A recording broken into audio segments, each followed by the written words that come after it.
Kami ingin mengenal isi hati-Mu ya Tuhan. Sungguh kami ingin mengintip lewat jendela iman. Kami ingin mengintip seberapa dalam kasih-Mu, betapa lebar cinta-Mu, betapa tinggi dan luasnya sayang-Mu atas kehidupan kami, betapa peduli Engkau atas kami. Daging kami mengatakan Engkau tidak peduli. Daging kami berkata, di mana Tuhan? Tapi kami mau mengintip lewat jendela iman realita Allah, bahwa Allah tidak seperti yang manusia pikirkan. Oh, Engkau adalah gembalaku Tuhan. Aku tak akan kekurangan apa-apa. Yes. Sekalipun keadaanku sekarang mungkin mengalami tantangan, tapi aku tahu satu hal yang kumiliki, yang terutama di hidupku, aku memiliki Engkau. Maka segalanya will be alright. Segalanya akan kembali menjadi baik di dalam rencana-Mu ya Tuhan. Kami ingin mengintip ya Tuhan isi hati-Mu, masuk lewat jendela iman, melihat apa yang ada sebenarnya dalam isi hati Allah yang dipendam dalam di dalam sorga untuk kami. Bantu jemaat-Mu bertumbuh dari satu alamat, from the heart of Christ, dari hati Kristus. Jemaat ini Kau sayangi ya Tuhan, tak satu pun Kau tinggalkan. Beri kami suatu cara pandang yang baru memandang masa depan kami. Beri kami cara pandang baru untuk kami bisa melihat masa depan kami, dan dari sana kami memandang mundur, seolah-olah masa depan kami sudah tidak ada yang baru buat kami.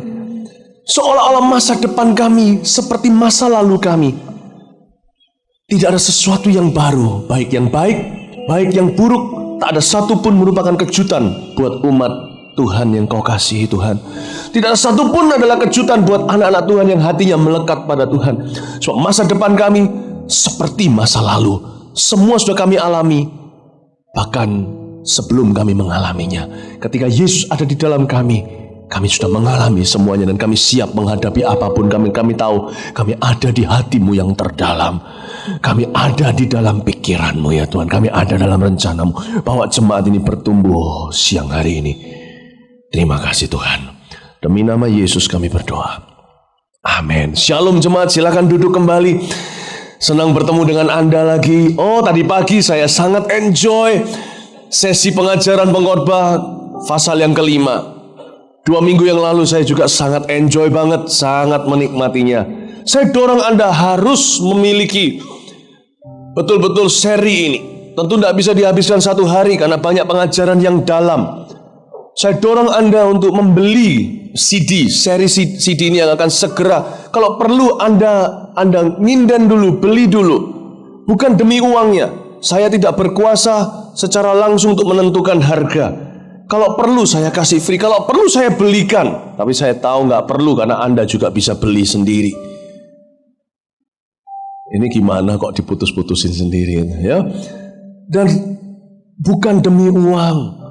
Sungguh saya rasa ini Anda butuh. Apalagi 2 minggu lalu ketika saya berkhotbah, saya anggap dari 4 kali khotbah saya, kebaktian 1-4, yaitu pasal 1, 2, 3, 4. Kebaktian 2 minggu lalu. Ini perasaan saya sih, nggak tentu benar. Perasaan saya, kebaktian 2 minggu lalu, sekalipun saya selalu berusaha memberikan yang terbaik setiap kebaktian, tetap namanya manusia, pasti ada up and down-nya. Di kebaktian terakhir pun saya tidak pernah datang ke kebaktian jam 7 malam berkata ini kebaktian terakhir, saya relax, saya berikan sisa-sisa. Tidak pernah. Kebaktian terakhir juga sama, saya seolah-olah itu kebaktian pertama. Saya segar, saya berikan semangat sepenuhnya. Kalau perlu nanti rebah, pingsannya nanti setelah itu. Sakit pun saya berikan yang terbaik. Ya, beberapa teman saya tahu kalau saya pas khotbah di kebaktian saya lagi sakit. Tapi saya tetap tidak mengubah tonasi saya, kualitasnya tidak saya rubah. Tetapi meskipun demikian manusia tidak bisa selalu stabil. Saya merasa, ini perasaan saya, 2 minggu yang lalu kebaktian 2 adalah kebaktian yang paling miskin pewahyuan. Coba bisa bayangin. Kebaktian 2 minggu lalu waktu saya khotbah di sini itu kebaktian menurut saya di hari Minggu itu yang paling miskin pewahyuan dari saya. Jadi Anda perlu dengar kebaktian yang lain. Ya, bukannya saya memberi sisa, bukan saya, malah bisa sisa nih baru kebaktian 2. Tapi saya merasa itu bukan yang paling dalam, bukan yang paling dahsyat yang saya berikan hari Minggu kemarin. Malah justru jarang-jarang sih kebaktian 2 ini saya selalu enjoy. Gak tahu kenapa Anda selalu mendorong yang terbaik keluar dari diri saya setiap kali saya berada di kebaktian ini. Mungkin karena memang Anda adalah orang-orang yang mau memberi yang terbaik untuk Yesus. Tetapi sekalipun jarang, salah satu dari waktu jarang itu adalah 2 minggu lalu saya merasa khotbah saya paling jelek itu kebaktian 2 kemarin. Jadi bayangin kebaktian yang lain Anda patut dengar. Kebaktian terakhir contohnya, saya sampaikan bagaimana kegagalan Salomo menjalin hubungan keluarga. Kegagalan Salomo berkeluarga itu saya bahas kelupas di kebaktian terakhir. Bagaimana dia akhirnya menyesal gadis Sunem yang ditulis oleh dia, novel cinta dari kejadian cerita true story yang dia tulis dengan gadis pujaannya, dia yang jadi istrinya yang sah, yang betul-betul dia cintai bukan nafsui semata-mata. Tidak lagi tertulis ada di pengkhotbah apa yang terjadi dengan dia. Mungkinkah dia mati karena lonely, karena Salomo punya 1000 istri? Mungkinkah dia mati karena sakit dan pahit, kecewa? Salomo tidak mati sebagai suami yang bahagia. Tahukah Anda? Saya kelupas hubungan suami istri dari kitab pengkhotbah. Wah, dan itu pun bukan yang terbaik. Kebaktian lain masih lebih baik. Saya dorong Anda memperolehnya. Sungguh saya mohon. Kalau saya kasih Anda free, kebanyakan orang tidak hargai, tidak didengar. Beli. Amin saudara. Dan kebaktian ini juga sama. Kebaktian pertama tadi, wow, saya enjoy sekali. Bicara tadi soal lidah. Saya bicara soal lidahnya Salomo. Saya bicara soal jagalah lidah, jagalah mulut. Saya bicara gimana pakai mulut kita untuk yang terutama, gimana pakai mulut kita untuk yang hal penting, gimana pakai mulut kita untuk hal netral, dan jangan turun di bawah netral ke hal yang kotor dan salah dan negatif. Karena dengan demikian kau dan aku akan masuk dalam masalah besar dalam hidup ini. Kita akan dihukum oleh Tuhan karena mulut kita lancang. Lalu saya jelaskan juga di sana tentang gift and giver, pemberi dan pemberian. Saya jelaskan di kebaktian tadi. Enjoy sekali, Anda patut dengar, gak dengar rugi. Kebaktian ini saya ingin memberi yang terbaik. Sudah siap menerimanya? Amin. Mari kita buka pengkhotbah pasal yang ke-6. Tidak panjang. Saya harap tidak sepanjang 2 minggu yang lalu karena pasalnya lebih sedikit. Ya, judulnya yang terutama di dalam hidup ini. Saya undang Pak Melki untuk membacakannya dan jadi companion saya hari ini. Mari kita boleh menyimak ayat pembacaan dari pengkhotbah 6. Saya akan membacakan untuk saudara. Pengkhotbah 6 ayat 1 sampai 12. Ada suatu kemalangan yang telah kulihat di bawah matahari yang sangat menekan manusia. Orang yang dikarunia Allah kekayaan, harta benda dan kemuliaan, sehingga ia tidak kekurangan suatu pun yang diingininya. Tetapi orang itu tidak dikarunia kuasa Allah untuk menikmatinya, melainkan orang lain yang menikmatinya. Inilah kesia-siaan dan penderitaan yang pahit. Jika orang memperoleh 100 anak dan hidup lama sampai mencapai umur panjang, tetapi ia tidak puas dengan kesenangan, bahkan ia tidak mendapat penguburan, kataku, anak gugur lebih baik daripada orang ini. Sebab anak gugur itu datang dalam kesia-siaan dan pergi dalam kegelapan, dan namanya ditutupi kegelapan. Lagi pula ia tidak melihat matahari dan tidak mengetahui apa-apa. Ia lebih tentram daripada orang tadi. Biarpun ia hidup 2 kali 1000 tahun, kalaupun ia tidak menikmati kesenangan, bukankah segala sesuatu menuju suatu tempat? Segala jeripayah manusia adalah untuk mulutnya, namun keinginannya tidak terpuaskan. Karena apakah kelebihan orang yang berhikmat daripada orang yang bodoh? Apakah kelebihan orang miskin yang tahu berperilaku di hadapan orang? Lebih baik melihat saja daripada menuruti nafsu. Ini pun kesia-siaan dan usaha menjaring angin. Apapun yang ada sudah lama disebut namanya dan sudah diketahui siapa manusia, yaitu bahwa ia tidak dapat mengadakan perkara dengan yang lebih kuat daripadanya. Karena makin banyak kata-kata, makin banyak kesia-siaan. Apakah faedahnya untuk manusia? Karena siapakah yang mengetahui apa yang baik bagi manusia sepanjang waktu yang pendek dari hidupnya yang sia-sia, yang ditempuhnya seperti bayangan? Siapakah yang dapat mengatakan kepada manusia apa yang akan terjadi di bawah matahari sesudah dia? Amin. Kita lihat ayat pertama. Ada suatu kemalangan yang telah kulihat di bawah matahari yang sangat menekan manusia. Garis bawahi kata kemalangan, sebab kemalangan tidak sama dengan kemelaratan. Kemalangan bisa menimpa orang miskin, ia bisa menimpa orang kaya, terkaya di dunia sekalipun. Kemalangan tidak ada hubungannya dengan materi. Kemalangan berhubungan dengan cara pandang hidup yang berbeda. Hanya orang yang memandang hidup dari perspektif Allah yang disebut orang diberkati.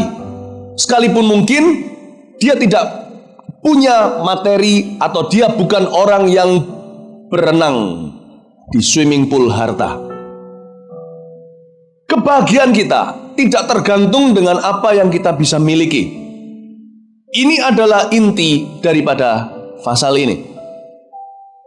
Saudara tahu, kemalangan itu bergantung bagaimana kita memandang hidup kita ini, apakah dari perspektif Allah atau perspektif manusia.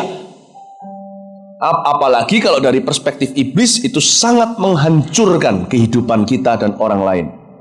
Saudara-saudara, dikatakan di sini bahwa kemalangan itu menekan manusia. Happiness inside, tidak ada orang yang tahu. Karena itu ada di dalam Alkitab namanya damai sejahtera. Damai itu bicara tentang apa? Kalau saya mau jelaskan sedikit tentang damai sejahtera, anggaplah judul khotbah saya di Kebaktian 2 ini adalah damai sejahtera. Ini yang tidak bisa dibeli dengan uang. Kata ada pepatah berkata, orang bisa punya banyak uang beli ranjang yang paling empuk, yang paling mahal, tetapi tidak bisa membeli tidur yang nyenyak. Orang bisa membeli mobil yang paling mahal, kursinya pirnya paling empuk, ketika mengalami gronjalan di jalan paling tidak terasa, tetapi sakitnya dia di dalam karena dia kena kanker prostat. Dan mobilnya yang paling mewah, yang paling mahal, seri yang paling baru hanya membawanya from here to airport. Dari sini ke airport. Dan akhirnya ke rumah sakit di Singapura. Dia tidak bisa merasakan bedanya taksi ketika bawa dia ke Mount Elizabeth Hospital dengan Mercy yang bawa dia ke airport di Surabaya. Pepatah berkata bahwa kita bisa beli rumah yang besar, yang paling mewah, granit, yang pakai travertin, semuanya seperti di Sutos, segitu aja sudah berapa ratus juta satu bidang kecil. Satu ruang besar untuk resepsionnya mungkin sudah miliaran, tapi tidak bisa membeli suasana kekeluargaan di rumah. Saya mulai sedikit-sedikit tahu bangunan karena rumah kami bangun. Dan ketika saya cek, karena sekarang mendekati hari-hari di mana akan rampung, saya dan istri seringkali ke sana cek dan lihat. Dan ketika siang-siang saya masuk ke sana, saya melihat belum satu pun ranjang ranjang belum dimasukkan, apalagi ranjang mahal belum dimasukkan. Rumah itu sudah penuh damai sejahtera. Mau tahu kenapa? Saya lihat tukang-tukang tidur di lantai nyenyak dan mendengkur. Mereka tidak tidur di atas spring bed. Tapi saya tidak pernah melihat orang yang tidurnya lebih nyenyak dari tukang. Bos pun tidak bisa tidur senyenyak tukang. Karena tukang nothing to lose. Lose a job, bangunan di tempat lain. Kalau bos lose a company, dia lose ego, gengsi, bahkan identitasnya, rela bunuh diri karena dia merasa gagal. Mana lebih baik, tukang atau bos? Tidak ada yang baik. Yang baik cuma Tuhan. Dan kalau kita kenal Tuhan, segalanya menjadi baik. Damai sejahtera tidak ada hubungannya dengan apa yang kita miliki. Damai sejahtera itu ada di Mazmur 23. Tuhan adalah gembalaku, takkan kekurangan aku. Bukan karena aku punya rumah, takkan kekurangan aku. Bukan karena aku punya istri, punya suami, takkan kekurangan aku. Tapi Tuhan adalah gembalaku. Segala sesuatu kembali kepada hubungan kita kepada Tuhan.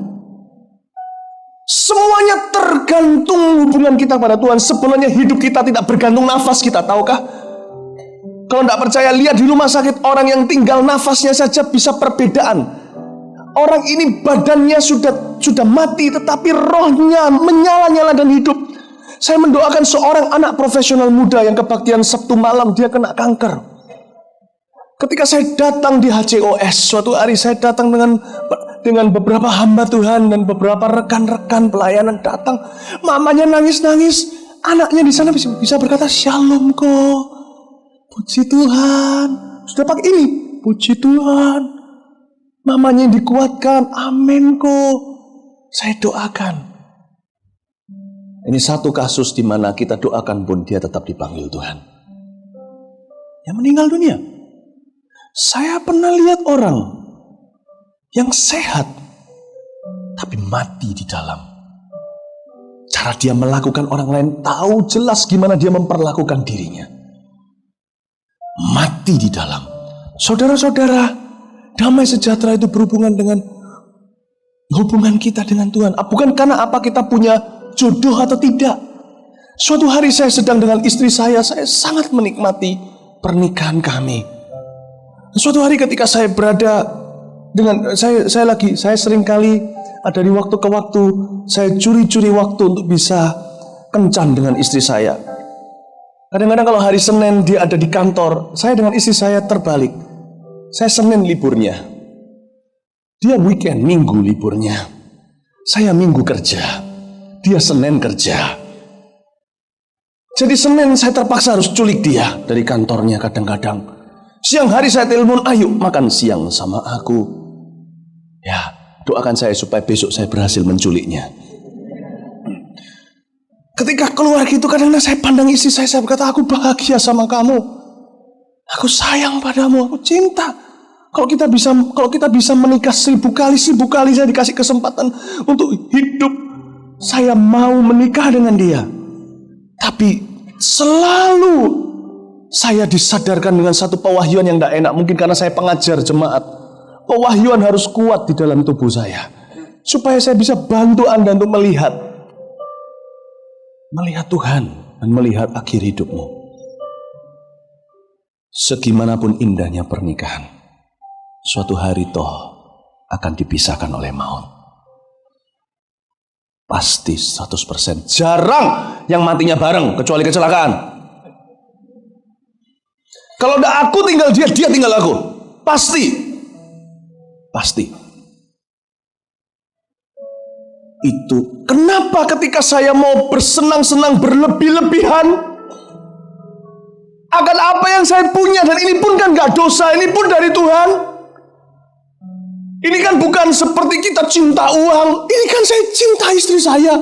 Kenapa setiap kali saya mau mencintai dengan pol-pol, top-top, selalu hikmat Allah berbicara di hati saya. Toh suatu hari kau akan berpisah dari dia. Kau akan kehilangan dia. Segimanapun surga merupakan kelanjutan dari kehidupan di dalam Kristus di bumi, tetap akan beda di surga. Yang pasti istri saya gak akan hamil di surga. Berarti pasti ada perbedaan.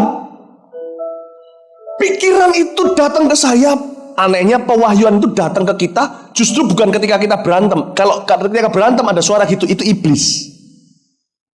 Nang mati.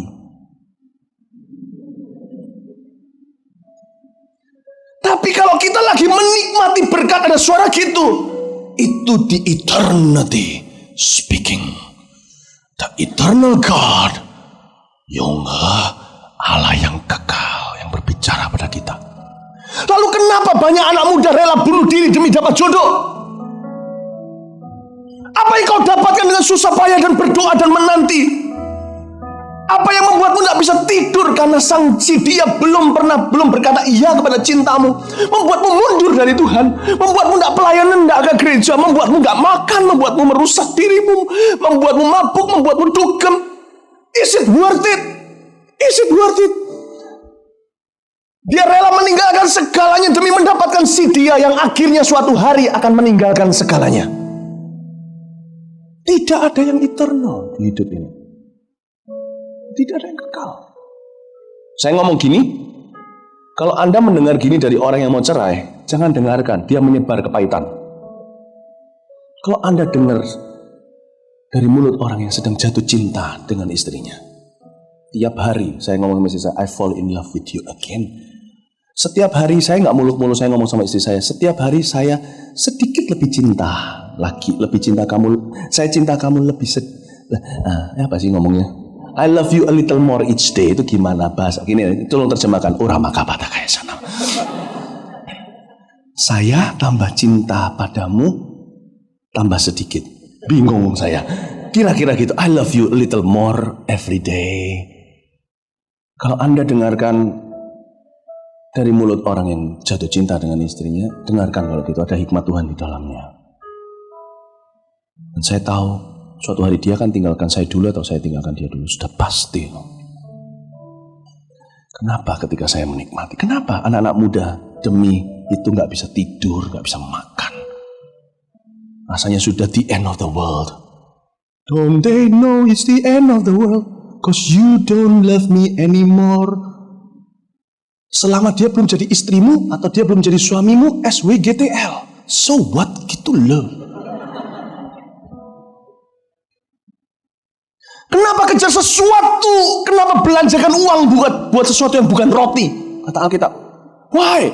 Kalau sudah jadi suami istri dan bahagia, nah, peganglah erat-erat sebelum dia dirampas eternity.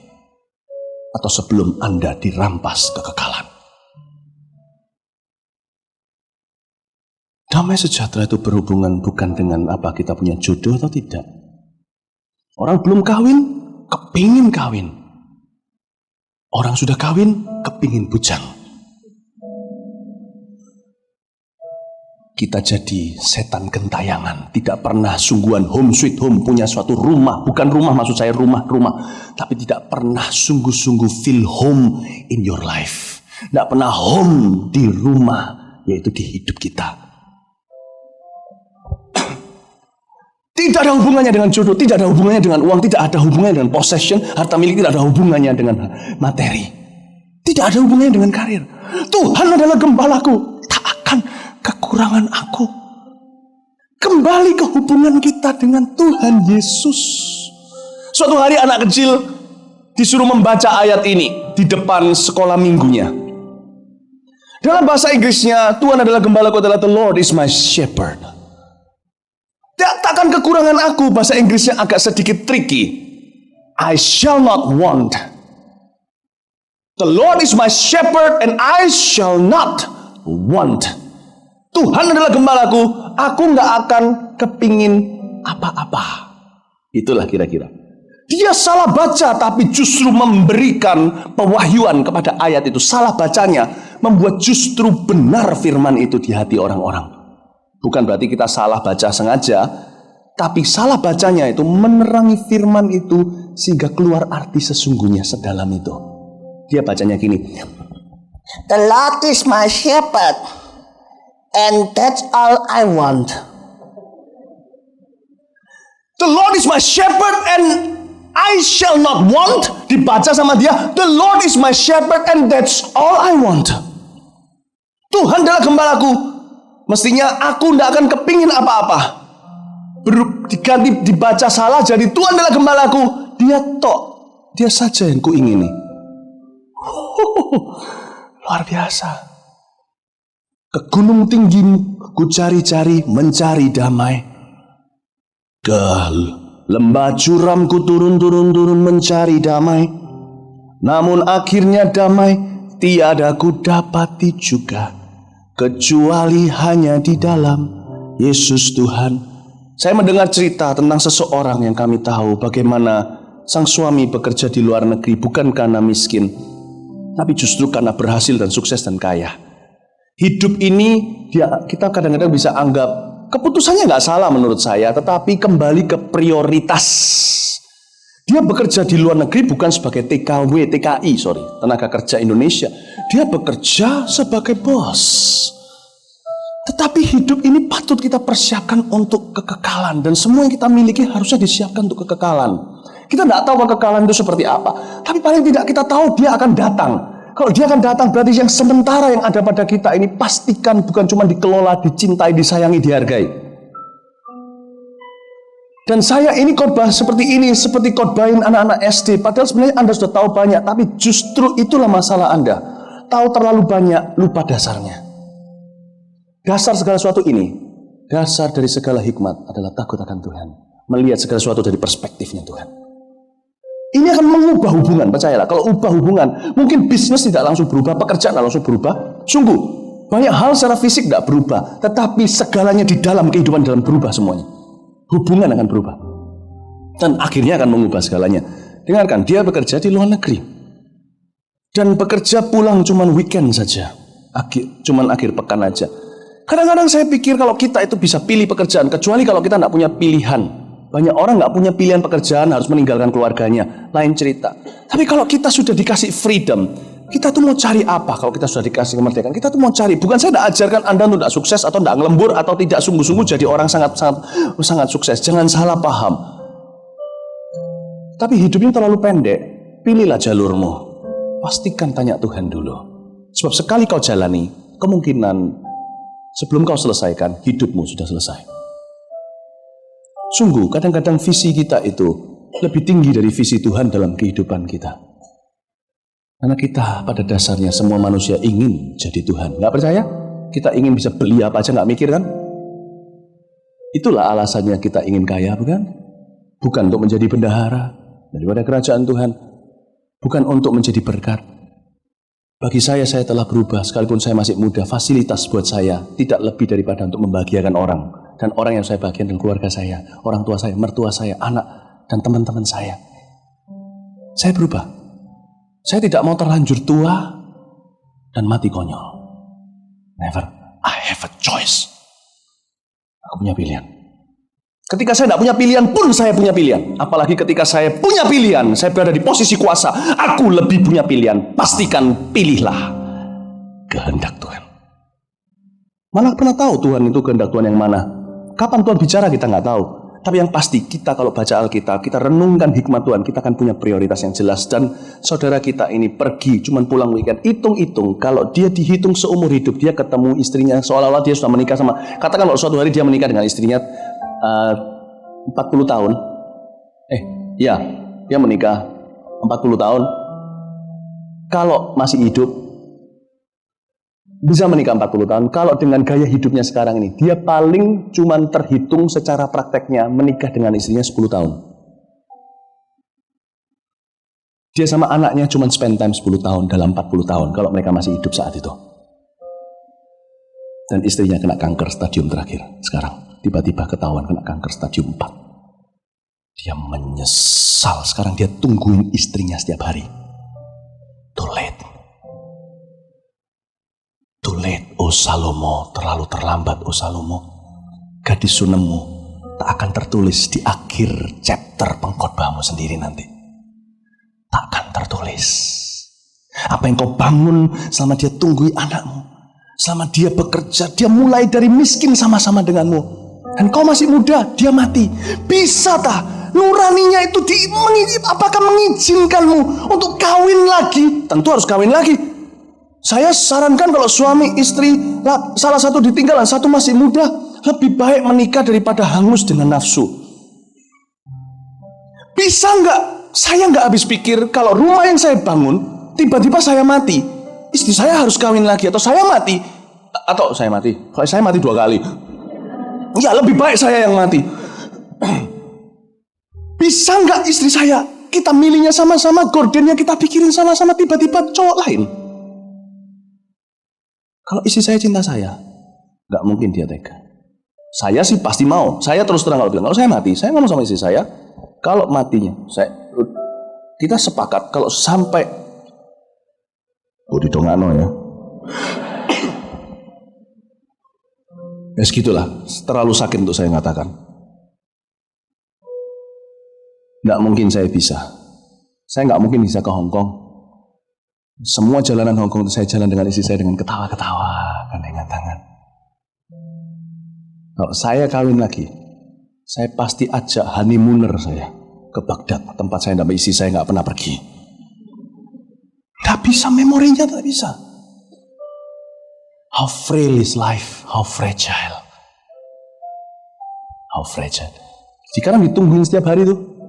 Apalagi kalau sang suami pernah mengkhianati istri, celaka hatinya. Bereskan sekarang, prepare untuk eternity, persiapkan untuk kekekalan. Bereskan sekarang, mumpung masih bernafas, tidak ada kanker. Now, sekarang lah waktunya. Amin, saudara-saudara. Anda bisa tangkap ini. Tuhan adalah gembalaku, itu saja yang ku mau. Oh, luar biasa. Dan saya berikan definisinya dulu. Damai sejahtera. Damai itu artinya tidak khawatir tentang apapun juga. Itu damai. Tidak khawatir tentang apapun juga di dalam hatinya. Sejahtera artinya tidak menginginkan apa-apa. Butuh sih butuh. Tidak menginginkan. Kalau kita bisa punya dua ini, kita disebut berbahagia. Di Matius 5, berbahagialah. Yesus berkata, berbahagialah, berbahagialah, berbahagialah. Khotbah Yesus yang paling keren itu di atas bukit. Isinya apa? Berbahagialah, berbahagia, berbahagialah, berbahagialah. Kalau kita punya damai sejahtera, baru kita bahagia.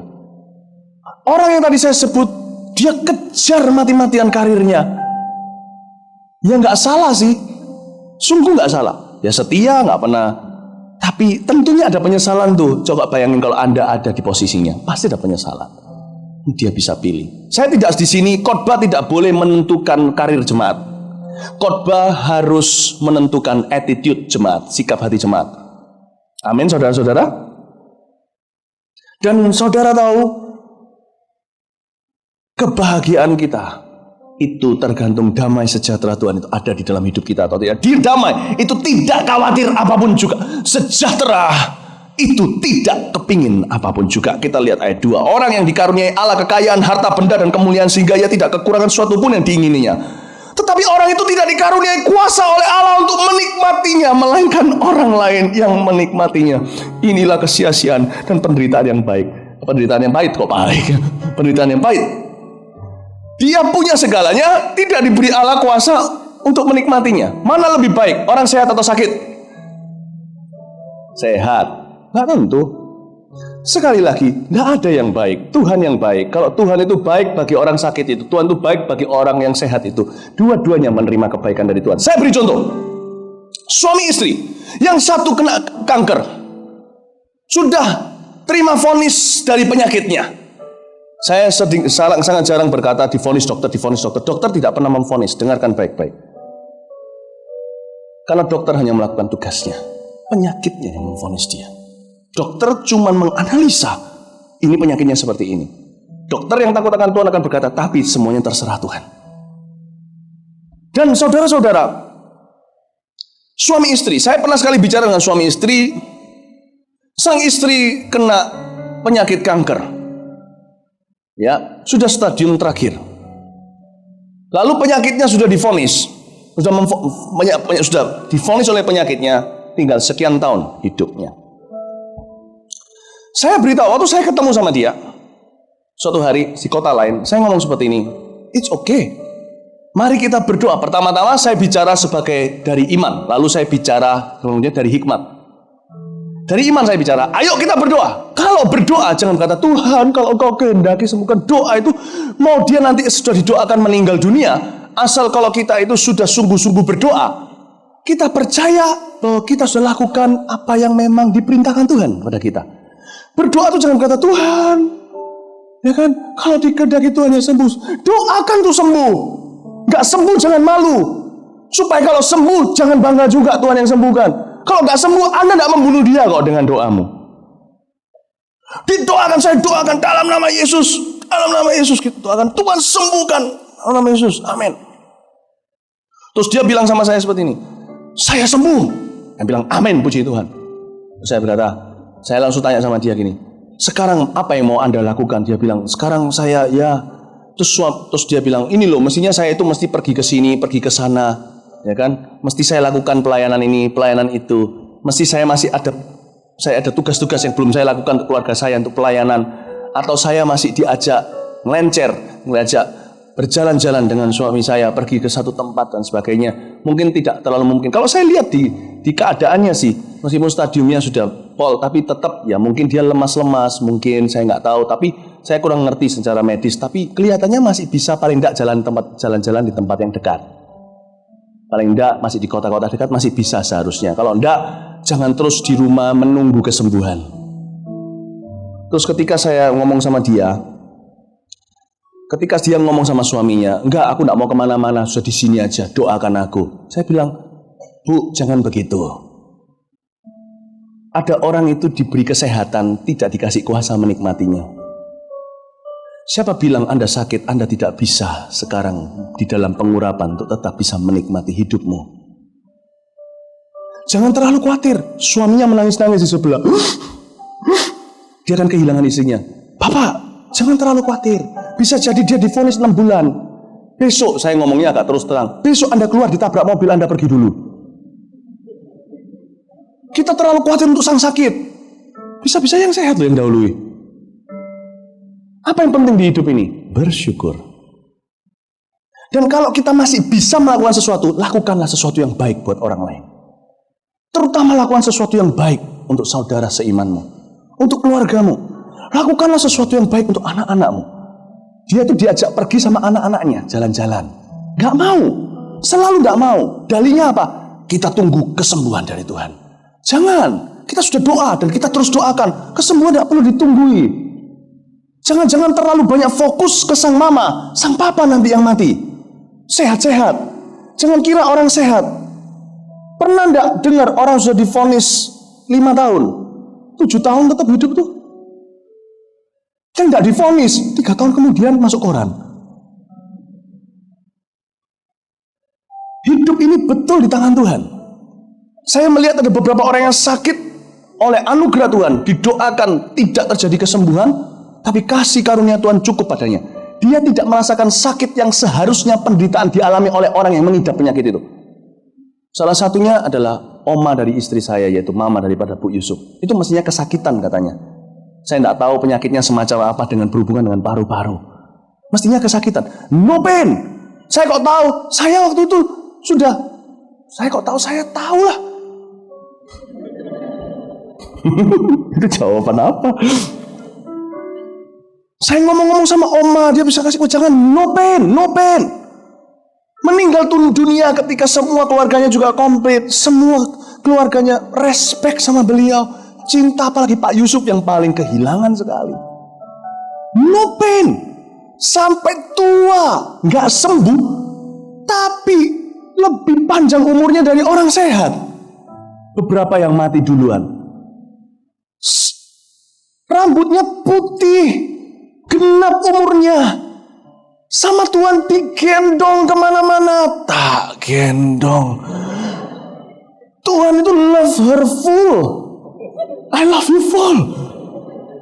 Sedangkan kanker masih mengidap seluruh paru-parunya. No pain.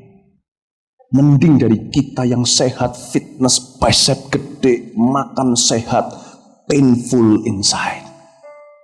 Hatinya painful.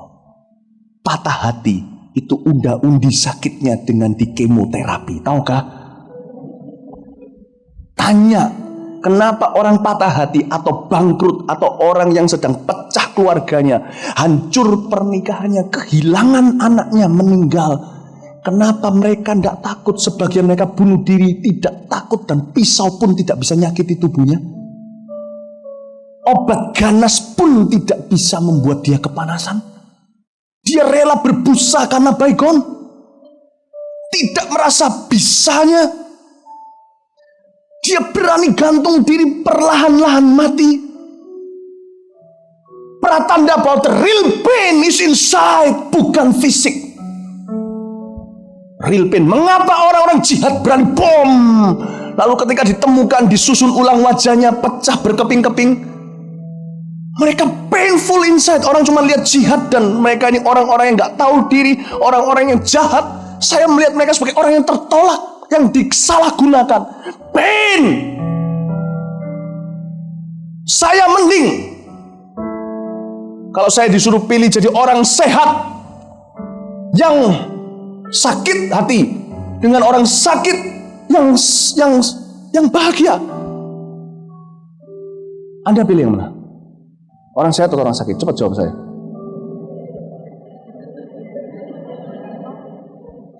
Ayo, yang bilang saya pilih jadi orang sakit, angkat tangan. Dasar nggak mau menderita. Siapa bilang mau jadi orang yang sehat? Angkat tangan. Saya apakah ini saya bicara di Belanda? Spreken, you mudang. Oh haleluya. Saya pilih kalau bisa sehat dan bahagia. Amin. Itu pinter-pinter nih, kita orang-orang pinter nih. Nggak kepancing, sudah sering dibohongin ya. Tapi kalau saya disuruh pilih salah satu, nggak bisa dua-duanya. Saya pilih bahagia, damai sejahtera. Jangan terlalu bingung lah, saudara. Di sini ada nggak keluarga yang sudah tinggal katanya cuma tinggal 3 tahun? Saudara, 3 tahun well lived, hidup betul-betul dalam Kristus. Better than 30 years, 30 tahun di kemahnya setan. 1 hari di rumah Tuhan lebih baik dari 1000 tahun, 1000 hari di rumah orang fasik. Oh saudara, jangan khawatir kalau Anda hari ini sudah ada vonis, tinggal 5 tahun. Bisa-bisa Anda hidup jauh lebih dari itu. Sangat bisa dalam Kristus, sangat bisa. Mau tahu sangat bisa itu bahasa Alkitabnya apa? Percaya. Saya percaya kesembuhan, sangat percaya.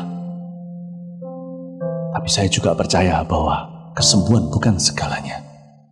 Tuhan adalah gembalaku, damai sejahtera aku. Itu luar biasa. Amin saudara, Anda belajar sesuatu di sini. Ini yang disebut dengan karunia untuk menikmati. Mau tahu karunia untuk menikmati itu apa? Damai sejahtera. Itu karunia untuk menikmati. Itu karunia untuk menikmati. Damai, tak khawatir apa-apa. Sejahtera, tak kepingin apa-apa. Ya. Ayat 8. Saya akan bicara tentang provision di ayat 8 ini. Provision. P-R-O-V-I-S-I-O-N. Provision.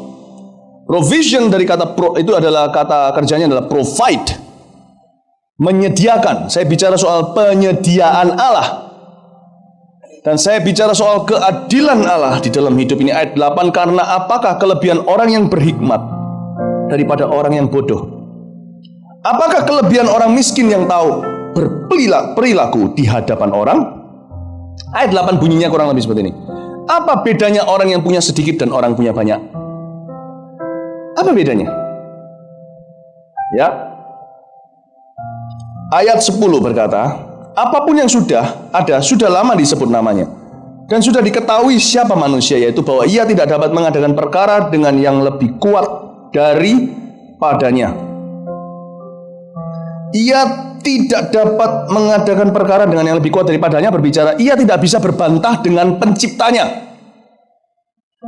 Di dalam hidup ini, segala hari yang baik diciptakan oleh Tuhan. Tapi hari yang buruk juga diizinkan Tuhan dalam kehidupan anak-anaknya. Karena memang hidup ini adalah hidup yang tidak sempurna. Berarti kalau kita lagi sedih, jangan sedih terlalu pol. Karena hari baik akan datang. Kalau kita lagi senang, jangan senang terlalu pol sampai lupa Tuhan. Karena hari yang buruk akan datang. Anda lihat, saya tidak ajari jemaat pesimis. Justru saya mau hancurkan rasa aman yang palsu supaya keluar iman yang murni dan sejati.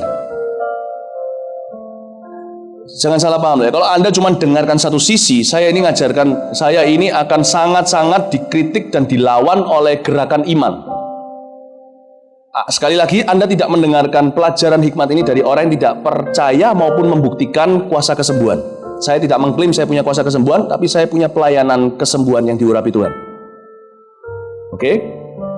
Banyak orang, saya punya pelayanan kuasa yang diurapi oleh Tuhan. Seharusnya ya, yang ngajar soal hikmat itu bukan orang yang tidak percaya kuasa. Itu sangat menyesatkan.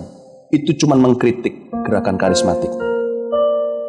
Seharusnya orang yang mengajarkan tentang value, nilai, bukanlah orang yang tidak percaya dengan kuasa kesembuhan.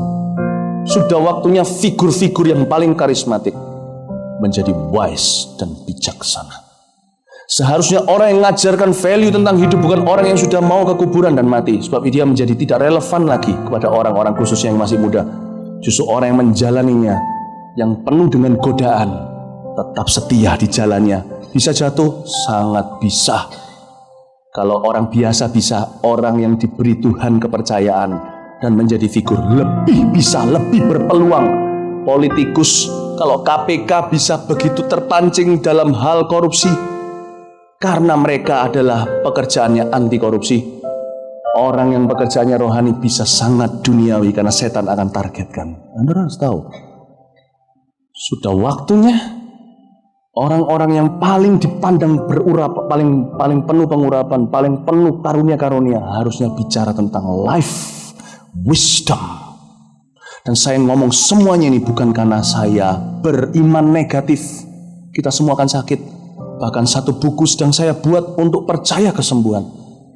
Kemarin saya baru datang ke satu pasang suami istri dan anaknya yang sudah cukup besar, yang baru pindah rumah. Rumahnya dibikin oleh seorang jemaat. Bagus, mewah, indah, berkaca, luar biasa kayak di luar negeri. Saya kenal mereka sebagai pasangan yang ceria. Hati saya hancur ketika datang. Sang istrinya menyapa kita datang. Saya masih bisa bergurau. Saya memang kadang-kadang kurang sensitif. Padahal mereka dalam sengsara, saya masih bisa bergurau, bercanda. Karena terakhir kali kita ketemu sebelum suaminya diketahui kena kanker. Mereka masih bercanda dan malah saya sering dikerjain sama mereka. Ketika saya kerjain kemarin saya ingat, oh iya ya saya datang besuk orang sakit ini. Lalu saya bilang, wow bagus rumahnya ya. Mereka baru pindah, belum syukuran saudara. Baru mau syukuran, cek ke dokter, kanker. Dikira cuma ambeien biasa, ternyata kanker sudah stadiumnya tinggi. Sang istri berubah-ubah ketika berkata, apa gunanya rumah ini? Syukuran pun belum. Suamiku tidak bisa menikmatinya. Saya naik ke atas kaget. Suaminya dulu bugar, tegap, kurus di ranjangnya. Dengan Alkitab. Orang kalau sakit begitu, om saya sendiri dulu juga sebelum meninggal begitu. Di ranjangnya, segagah apapun diranjang, akhirnya diranjang tinggal kulit dan tulang. Alkitab di sebelah sisi, mungkin radio atau tape, CD, dengar khotbah, dengar pujian di sebelah sana. Saya ingin jadi kelarkan buku itu, I Believe It Miracle, supaya jemaat bisa bawa ke rumah sakit. Ada 3 chapter, 3 bab. Bab 1 adalah pengajaran saya singkat, saya tidak mau masukkan orang sakit ke sekolah teologi ya. Bab 2 adalah kesaksian setiap orang yang sembuh di FKA, atau paling tidak lewat gerakan kesembuhan kita. Yang ketiga adalah ayat-ayat firman Tuhan yang saya dapatkan lewat berlutut, berpuasa dari Kejadian sampai Wahyu. Anda tidak usah bolak-balik cari lagi ayat-ayat. Sudah ada, saya taruh di buku itu. Saya kepingin Anda baca dan sembuh. Jangan salah paham. Saya tetap percaya miracle, saya percaya health, saya percaya prosperity, kemakmuran. Tapi saya mau ajarkan yang paling dasar dari hikmat segala kehidupan. Takut akan Tuhan. Kau tidak bisa berbantah dengan penciptamu Elisa yang mengadakan mujizat mati bangkit pun matinya sakit. Pegang kata-kata saya. Kalau Philip Mantova ini, kalau kena kanker suatu hari, jangan bilang saya punya kepahitan. Kalau Anda yang berani bilang saya punya kepahitan, Anda jadi saya, Anda sudah jadi pabrik pahit. Saya diserang kanan kiri sama orang. Saya masih bisa smiley kayak gini. Ini mujizat. Kalau saya kena kanker suatu hari, saya jangan doakan ya. Saya juga tidak harapkan. Kalau saya kena kanker suatu hari, jangan bilang Tuhan nggak baik, awas. Saya cuma bilang aja gampang, saya cuma manusia. Hari baik ada, hari buruk juga ada. Saya janji sama Anda, Oh, saya sampai kena kanker suatu hari mati. Jangan kaget. Kanker enggak, oh ini Philip, lalu pindah ke tempat lain, ke tetangga. Dia bisa serang siapapun, hujan siapapun bisa kuyup. Seorang tidak bisa berbantah dengan penciptanya, itu bicara kedaulatan Allah. Jangan pertanyakan, jangan berkata Tuhan tidak adil. Sudah tidak adil sebenarnya. Ya memang Tuhan tidak adil. Tidak adil dia memasukkan kita namanya ke kitab kehidupan, masuk ke surga. Anda dan saya coba kita ngaca, nggak adil Tuhan untuk masukkan kita ke surga. Orang kayak kita masuk kandang aja nggak pantas. Sungguhan. Kita tidak bisa berdebat dengan pencipta kita. Elisa matinya sakit. Bukan berarti Tuhan kasih penyakit. Jangan buat teologi ketika sengsara. Ingat, ketika sengsara jangan buat teologi. Percaya saja, only God is good. Pegang aja damai sejahtera. Berdoa, lakukan tugasmu. Sembuh, berkali-kali saya doakan orang sembuh. Berkali-kali saya doa juga sembuh. Kenapa? Dokter juga bisa sakit. Aneh kan kadang-kadang kalau kita lihat, oh dokter bisa sakit. 2 orang yang nggak boleh sakit di dunia ini. Menurut pemirsa. 1 dokter, 2 pendeta. Amin. Ya kita jangan sakit, puji Tuhan. Tapi jujur deh, saya beritahu.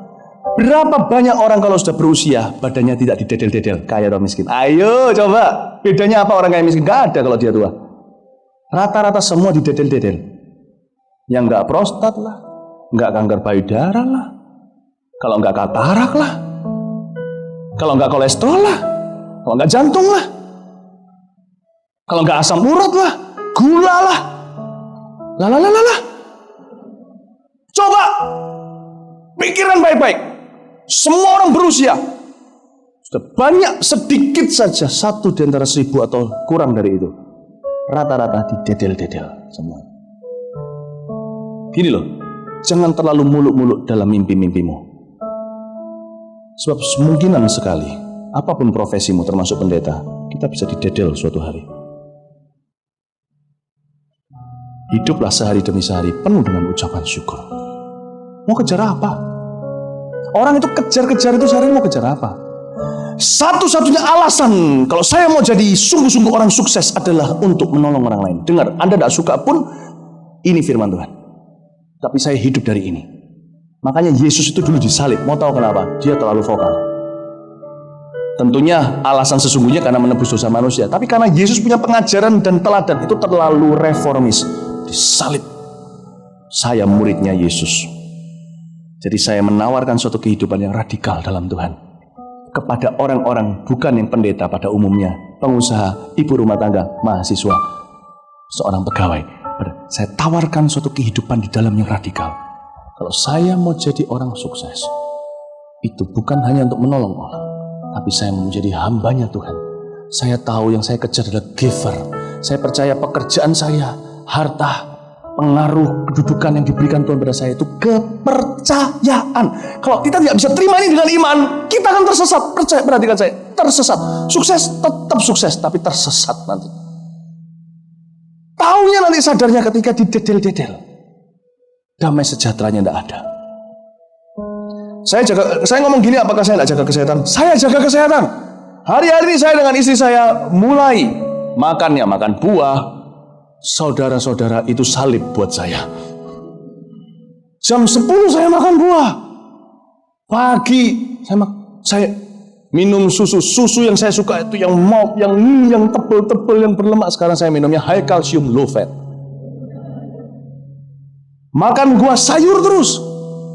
Nasi saya kurangi. Saudara-saudara, kenapa orang tua saya tidak mau buka pabrik beras?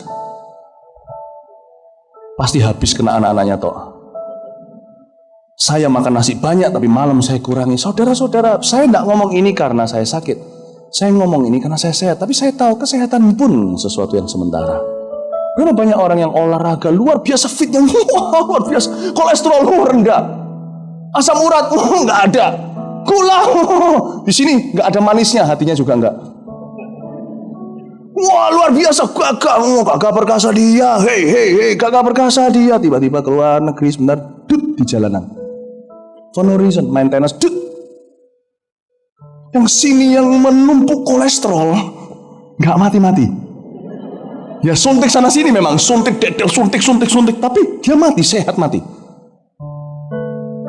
Come to think of it, sebelum bangun sesuatu, tanya Tuhan,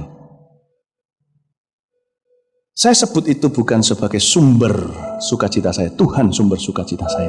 Semua yang lain itu tanggung jawab saya laksanakan dengan sukacita karena saya hidup dalam janji Tuhan. Hiduplah dalam janji Tuhan. Amin. Bedanya orang punya banyak dengan tidak itu di sini. Ketika dua-dua masuk ke ICU, Lazarus dan orang kaya itu masuk ke ICU, bedanya cuma satu, kelas kamarnya, jam kunjungnya. Cuma itu aja. Uang kita cuma bisa beli itu. Atau yang Lazarus mati dulu ke pangkuan Abraham karena kehabisan oksigen, tidak bisa bayar. Obatnya kurang, nggak bisa. Mungkin saya nggak tahu lah gimana. Yang satu bisa hidup ekstra 1 bulan tapi masuk neraka. Kenapa? Dia bisa beli pipa lebih banyak dan lebih panjang. Ngerti maksud saya? Bedanya cuma prolong, memperpanjang hidupmu berapa bulan tok atau berapa minggu tok. Itu kalau orang miskin sudah dicabut, sudah nggak bisa lanjut. Berapa banyak saya pernah tangani beberapa kasus di mana saya doakan, dia tanya sama saya gimana, tubuhnya sudah mati nih. Semua cuma gantung mesin. Keluarganya jangankan menyambung mesin, beli mesinnya sanggup. Satu tok yang nggak sanggup, bangunkan dia nggak sanggup. Gimana tuh? Saya nggak mau masuk dalam perdebatan teologi ya. Bedanya apa dengan Lazarus yang sudah ke pangkuan Bapak? Beda sebulan. Kita kerja sebulan nggak kelihatan anak, itu hanya supaya untuk membeli 1 bulan ekstra tabung. Think again where you're heading. Pikir lagi kemana kau akan menuju di dalam hidup ini. Bagi saya punya prioritas lain dalam hidup. Sebab saya tahu suatu hari mungkin saya bisa kena. Yang pasti saya yakin 100% garanti. Kalau saya sampai kena penyakit ini, saya kasih rumah saya ke Anda. Saya nggak akan pernah kena kanker payudara.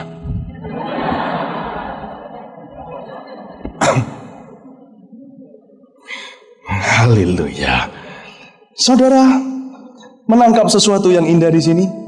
Kenapa sih orang itu demi kehidupan yang sementara ini dipersiapkan begitu, korbankan banyak hal, hubungan, reputasi, dan bahkan yang lebih celaka korbankan Tuhan. Tapi dia tidak melakukan banyak untuk mempersiapkan kegagalan. Kita itu melakukan semua kecuali mempersiapkan kekekalan. Kita mempersiapkan fasilitas yang bisa membuat kita lebih nyaman, tapi kita tidak mengejar kebahagiaan sejati yang di dalam, yang membuat segala sesuatu di luar menjadi. Saya masih ingat pertama kali saya first kiss dengan istri saya. Saya ajarkan kepada anak-anak muda, ciuman 2 detik.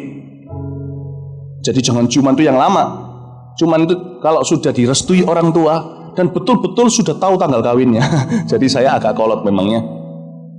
Cium pun jangan cium yang lama. Saya cuma cium ke sini. Saya pasti ingat waktu saya pertama kali hari itu dan betul-betul jadi tahu saya akan menikah dengan dia, direstui oleh kedua belah pihak orang tua di rumah, di tempat yang tentunya nggak di depan orang lah ya, tapi bukan di kamar tempat sendiri, enggak, di tempat yang semi privat. Orang masih bisa saya lihat, nggak ada orang sebentar ya, cuman saya cium dia di mulut sini 2 detikan. 2 detik bukan berarti 2 detik, 2 detik lagi 2 detik itu mempermainkan firman Tuhan. Saya paling nggak suka dulu zaman telepon masih mahal-mahal itu, di telepon itu 2 detik. Halo, kok telepon saya? Telepon medit, pelit. Tahu nggak, sesudah saya dicium, gini. Saya datang ke rumahnya, jadi saya cium dia di rumahnya Pak Yusuf. Berani banget. Tapi dengan restu Pak Yusuf. Permisi Om, boleh cium anaknya. Setelah selesai itu, papa mama saya jemput saya. Waktu saya belum nyetir. Itu saya belum pulang ke Indonesia. Saya baru liburan, mengokohkan. Jadi kita itu pacarannya jangka panjang, jarak jauh. Jadi saya long distance relationship, sulit untuk jadi biasanya. Long distance relationship di Kanada, dia di Indonesia. Nah, jadi juga untungnya nggak bisa terlalu fisik jadinya. Dan ketika saya setelah cium itu, saya jadi orang yang 100% hilang. Halo Philip. Saya betul-betul orang yang tidak sadar. Setelah papa mama saya nggak ngomong papa mama saya langsung tahu nih, baru cium. Saya dibawa pergi ke hoki di Kedung Sari. Kedung Sari ya, betul ya? Ya, Kedung Sari. Papa mama saya, ayo sini. Sekarang saya baru sadar, malu. Papa mama saya ajak itu, saya sambil dorong itu sambil. Papa mama saya ngomong, kamu mau beli apa? Kamu mau beli apa, Philip? Gitu ya mungkin ya. Oh iya, besok ke gereja.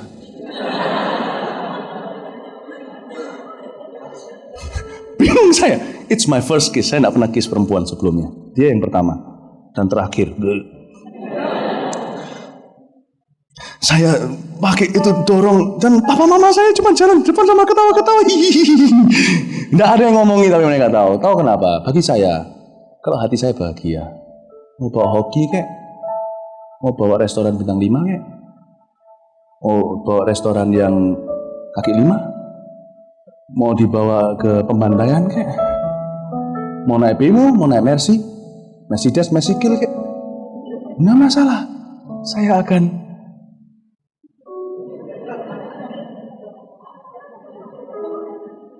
kenapa kita kejar fasilitasnya? Kalau kita bisa dapat yang di dalam. Dan yang di dalam dapatnya cuma lewat damai sejahtera. Dan damai itu dapat karena kita bangun hubungan kita dengan Tuhan. Kita bangun spiritual health. Kesehatan rohani kita bangun. Kita bangun hubungan kita dengan Kristus dalam pernikahan kita. Kita bangun hubungan kita dengan Kristus. Saya ceritakan tadi, saya nggak perlu ceritakan terlalu banyak yang tentang ini. Anda bisa dengarkan di kasetnya yang tadi. Saya ceritakan tentang organik. Berkat dari Tuhan itu sekalipun sedikit dibandingkan selalu kan rumput selalu lebih hijau di tetangga, bukan? Tergantung. Rumput di tetangga bisa kelihatan lebih hijau tapi penuh dengan kimia. Semprotan kimia. Rumput di tetangga mungkin lebih banyak. Saya mungkin dituntun sama gembala saya ke rumput yang cukup. Berikan padaku hari ini makanan yang secukupnya. Gaji saya nggak sebanyak gaji teman saya. Tapi teman saya dengan gaji besar gitu bocornya di medical bill. Saya terima gajinya cuma UMR 1 juta tapi nggak pernah sakit. Karena ketika saya terima uang itu, itu rumput yang dari Tuhan, itu sah. Kalau saya terima dengan ucapan syukur dengan iman, maka itu organik dari sorga. Bersama dengan uang itu, kelihatannya saya terima uang. Sebenarnya ketika saya terima dengan uang itu, saya terima kesehatan. Setiap kali saya terima gaji memberi perpuluhan, saya terima itu sebagai, tadi pagi saya cerita soal perpuluhan, Anda perlu dengar. Perpuluhan itu bukan memberi pada Tuhan. Saya ajarkan kepada jemaat cerita yang lucu tentang anak saya mencoba berbisnis dengan saya. Saya tidak ceritain di sini. Kebaktian satu saya ceritain. Gimana anak saya mau berbisnis jual stikernya ke saya. Saya jelaskan lalu habis itu saya juga akhirnya merubah bahasa bisnis dengan dia. Dan dia bangkrut seketika. Karena dia harus bayar piamannya, bayar susunya langsung. Perpuluhan itu cuma sebagai tanda bahwa aku tidak berbisnis dengan engkau. Aku mengakui semua dari engkau. Itu respect. Bukan hitungan, bukan persembahan pada Tuhan. Saya jelaskan tadi pagi. Bukan untuk minta perpuluhan. Saya di pagi tadi saya jelaskan gimana keluarga gembala sidang tidak ambil. Saya jelaskan organisasi gereja itu gimana berfungsinya. Bahwa gereja kecil itu 100% perpuluhan itu adalah untuk keluarga hamba Tuhan. Tambah besar persentasenya dikurangi. Tetapi nominalnya jadi lebih besar. Kalau tidak dikurangi, jadi terlalu besar, super besar, akan jadi masalah nanti di masyarakat. Tapi tambah besar. Di gereja Mawar Sharon, perpuluhan tidak kepada keluarga gembala senior sama sekali. Persentase itu besar, Anda harus tahu. Semua ke pembangunan gereja, semua kalau bicara soal persentase ya, dan juga semua ke pembangunan gereja kepada 600 full timer kita sekarang di seluruh Indonesia, 600 puluhan ribu jemaat kita. Diakonia, sentuhan kasih. Tidak untuk kita. Saya jelaskan tadi pagi. Saya jelaskan dari titik bukan untuk mendorong jemaat memberi perpuluhan, tapi mendorong jemaat untuk cinta pada Tuhannya dengan cara yang benar. Saya jelaskan tadi pagi bahwa keluarga hamba Tuhan di sini, gembala senior di sini, semuanya orang yang tidak bergantung dengan gereja untuk kehidupannya. Paling tidak sebagian besar kehidupannya bergantung kepada gereja. Kalau tidak bergantung sama sekali, saya tidak berani berkata demikian karena gimana pun namanya tetap akan bergesekan. Pasti fasilitas itu bergesekan. Ada waktunya saya harus pergi satu tempat, tentunya mobil gereja harus antarkan. dan sebagainya. Saya jelaskan, Anda perlu dengar tuh. Tapi dengar saya baik-baik. Sama Tuhan itu jangan pernah hitungan. Bangkrut seketika hitungan sama Tuhan. Tuhan bilang, kamu aja dari aku kok, kata Tuhan. Aku yang menebus dan menciptakan. Luar biasa. Jangan bilang apa yang kau miliki, yang melekat di tubuhmu nggak bisa dicopot sakit dan kau akan mati, itu dari aku. Luar biasa. Jangan pernah berbantah dengan Tuhan kita. Amin, saudara. Anda belajar sesuatu di sini, nanti bisa pelajari deh di kebaktian sebelumnya. Dan yang terakhir, lalu kita selesai. Ayat 12. Karena siapa yang mengetahui apa yang baik bagi manusia sepanjang waktu yang pendek dari hidupnya yang sia-sia yang ditempuhnya seperti bayangan. Siapakah yang dapat mengatakan pada manusia apa yang akan terjadi di bawah matahari sesudah dia? Saya beri saran, jangan memandang ke depan, ke masa depanmu saja. Sebab manusia tidak tahu apa yang di depan. Kalau kita diberitahu semua masa depan kita cukup mengerikan. Jangan-jangan kita nggak siap sekarang. Penderitaan apa yang harus kita alami di depan sana nanti? Contoh aja, bagaimana orang yang Anda sayang kalau suami istri salah satunya mati dulu atau Anda mati dulu? Kalau Tuhan beritahu sekarang, Anda tidak akan siap. Anda akan setiap hari hidupnya sumpek, kesel, dan khawatir. Seolah-olah cuma menunggu pembantaian. Percaya sama Tuhan. Jangan cuma melihat ke depan. Saya punya satu saran praktis. Saran sebenarnya praktis di hati ya, bukan praktis dilakukan. Sekali lagi, kita pengkhotbah dikhotbahkan bukan supaya mengubah langsung kepada keadaan hidup kita, tapi mengubah kehidupan kita, mengubah hati kita. Saran saya adalah jangan melihat ke belakang, ke depan. Ke belakang jangan ya, jangan melihat ke depan saja.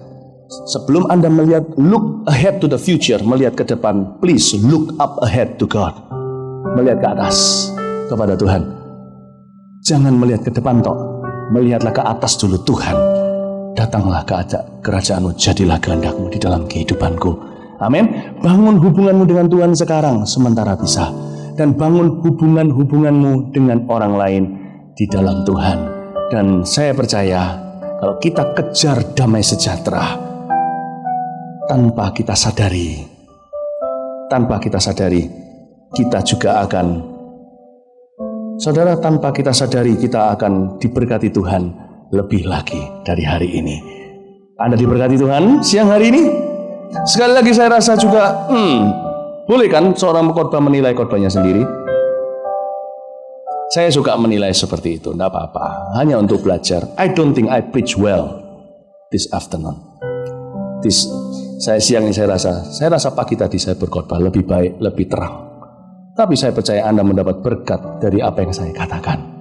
Ya, karena itu saya mau kembalikan semua kemuliaan pada Tuhan Yesus lewat sebuah tepuk tangan untuk Tuhan. Haleluya. Praise the Lord. Puji Tuhan. Mari kita semua bangkit berdiri. Haleluya. Yang terutama di dalam hidup ini meninggikan nama Yesus.